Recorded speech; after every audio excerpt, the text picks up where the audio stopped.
Yang terhormat bapak-bapak, ibu-ibu, salam Pancasila. Bapak-bapak, ibu-ibu yang melihat video saya ini, tolong jangan lupa subscribe, like, dan di-share. Sifatnya gratis. Pada hari Minggu tanggal 7 November 2021 ini, saya akan mengomentari Ridwan Ramli belum hilang rasa sakit hatinya dicopot dari jabatan menterinya.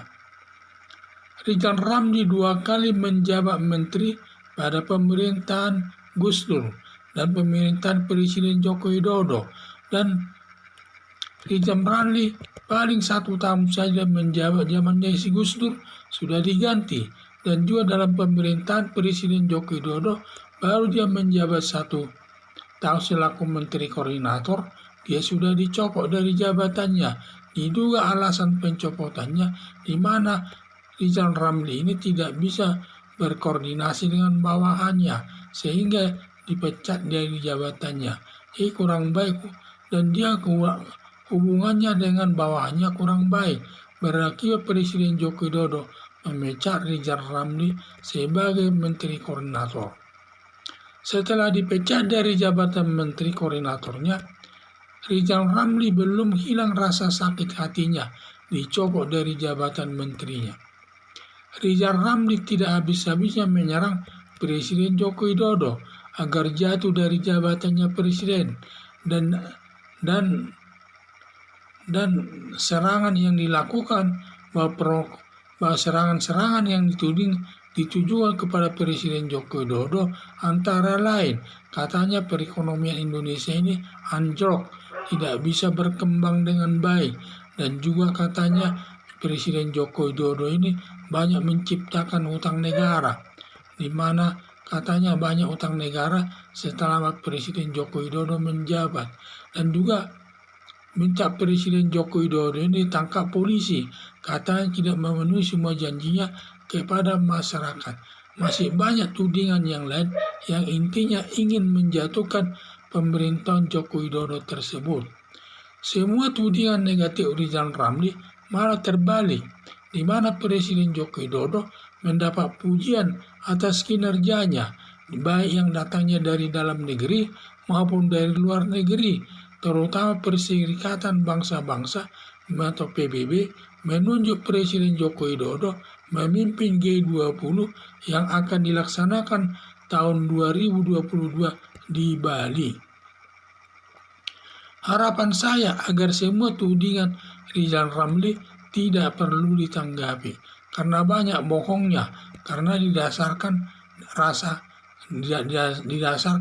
dengan rasa sakit hati atas pemecatan dan jabatan menteri koordinatornya. Kalau orang sudah berbicara karena dilandasi rasa kebencian, tentu semua apa yang katakannya itu tidak ada yang baik, semua yang jelek-jelek saja yang disampaikannya kepada Presiden Joko Widodo ini.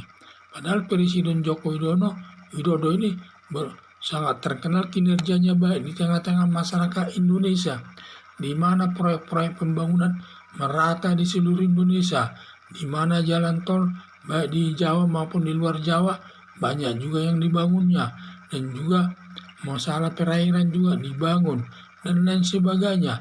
Hampir semua, apalagi di daerah Papua yang sangat mencintai Presiden Joko Widodo, yang banyak dilakukan pembangunan di daerah Papua tersebut.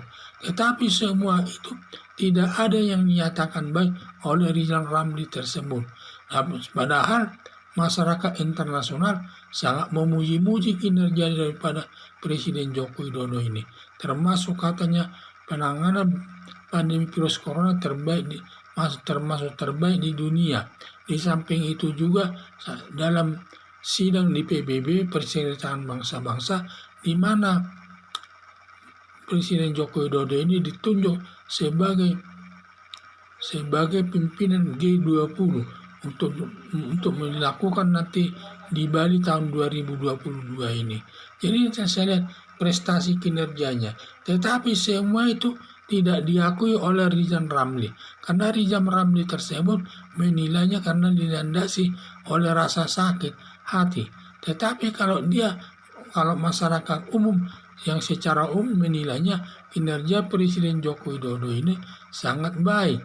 Makanya sangat baik karena pembangunan di mana-mana berhasil dilakukannya. Yaitu saya lihat di mana Rizal Ramli ini sampai banyak tudingannya kepada Presiden Joko Widodo, katanya pencetak utang negara lah, di mana perekonomian Indonesia ambruk lah, dan lain sebagainya, dan penanganan pandemi virus corona tidak baiklah. Sangat banyak tindakan-tindakan yang sifatnya negatif ditujukan kepada Presiden Joko Widodo tersebut. Jadi harapan saya semua tudingan daripada Rizal Ramli tersebut tidak perlu ditanggapi karena dia menyampaikannya itu dilandasi dengan rasa kebencian karena atas pencopotan jabatannya selaku Menteri Koordinator tersebut. Sekian dan terima kasih.